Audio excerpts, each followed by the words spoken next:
Jemi me rubrikën në ishte njërë, do të shohim ka rëstisur dita premte 23 maj vitit 1997, kemi gazetën Koha Jonë së pari.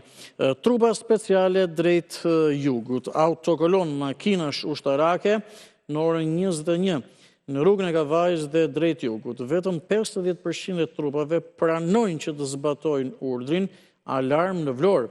Partia Socialiste vendos hyrje në zgjedhje, opozita duhet merrte mendimin e tryezës. Fino flet me Vranickin dhe Albright. Tani, besoj se gjatë gjithë këtyre ditëve, nëpërmjet shtypit shkruar, po i marrim ditë pas dite pra ngjarjet e vitit 97 dhe në periudhën e muajit maj ku jemi, që palët ishin në një luftë, në një betejë absolutisht palët politike për zgjedhjet, ligjin, datën, zgjedhjet e jashtëzakonshme që vinte kjo situatë pas kryesisht ngjarjeve të marsit të 97-s. Edhe ditën e djeshme për shembull, gjithmonë përmjet shtypit ditës të asaj periudhe raportuam dhe raportimet ishin që në Vlorë ishin nisur protestat masive ndaj Berishës, nuk ka vend këtu sepse flitej ish presidenti asaj kohe do të shkonte në qytetin bregdetar, më i godituri nga skemat piramidale apo nga ngjarjet e 97-s.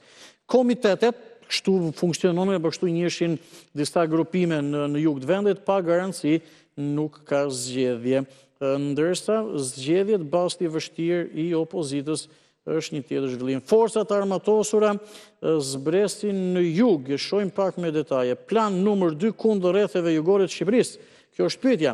Janë burime nga forcat speciale të kryeqytetit, ato që kanë deklaruar për Koha Jonë dje në mbrëmje, lajmin e bujshëm të një udhëtimi të shpejt policor vetëm pas 48 orësh nga dështimi i këtyre trupave në përpjekjen e tyre për të shkuar në Tepelen, mësohet se jugu është një objektiv i palëshuar i krerëve të policisë. Edhe është dhënë urdhër i prerë nga drejtori i policisë General Agim Shehu që trupat të zbatojnë këtë urdhrin. Kush nguron ose kundërshton të zhvishet në moment nën etiketën e mos zbatimit të urdhrave ushtarake. Pra, sikur po riktheheshin edhe në fundin e muajit maj të 97-s ato ngjarjet e tmerrshme të marsit kryesisht. Nga gazeta Koha Jonë, zhvendosemi pak me botimet politike, ato kemi në arkiv dhe do të vjojmë konkretisht me rëdën në këto momente. PS, kokullur në zgjedhje. Vranicki heq post blokun e së majtës për votimet e 29 qershorit. Demokratët përshëndesin raportin e të dërguarit të OSB-s, socialistët i dhënë kushte të reja komunitetit ndërkombëtar. Në këtë foto shohim në ekran, Berisha ngre në këmbë pallatin e sportit Elbasanit, siç ishte fushate, ndërkohë ishte president republike. Partia Socialiste mbetet në dilemën e bojkotit, dje mbledhja e komitetit drejtues të Partisë Socialiste. Ministri Malaj përgatit grabitjen e madhe, paratë e shtetit gati për në selinë e PS-s. PD, kjo është një hakmarrje politike. Hije mosbesimi për Europën. Pra, komuniteti ndërkombëtar e quajti dje të përfunduar debatin për votimet shqiptare të 29 qershorit, duke lënë të kuptojë të majtëve bllokues se përpjekjet e tyre për minimin e zgjedhjeve nuk do të tolerohen më.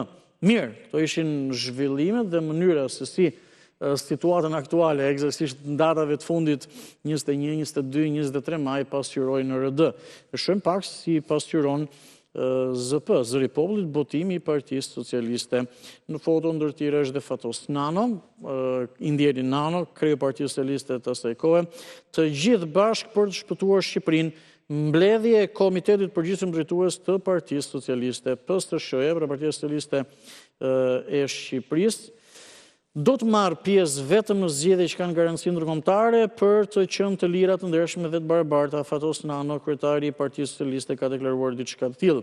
Të finalizojmë fitoren e vullnetit të popullit, një deklaratë e KPD-s së Partisë Socialiste. Shqipëria ka nevojë të bashkëqeveriset, e në një moment fakt që ishim ende me një qeveri të pajtimit kombëtar. Komuniteti ndërkombëtar do të bëjë gjithçka të mundshme për zgjedhjet. Vranicki paraqet raportin, grindjet ashpra ndegën e PD-s në Shkodër dhe kujdes kadastra mund të digjet në ndihmë të Ministrisë së Brendshme.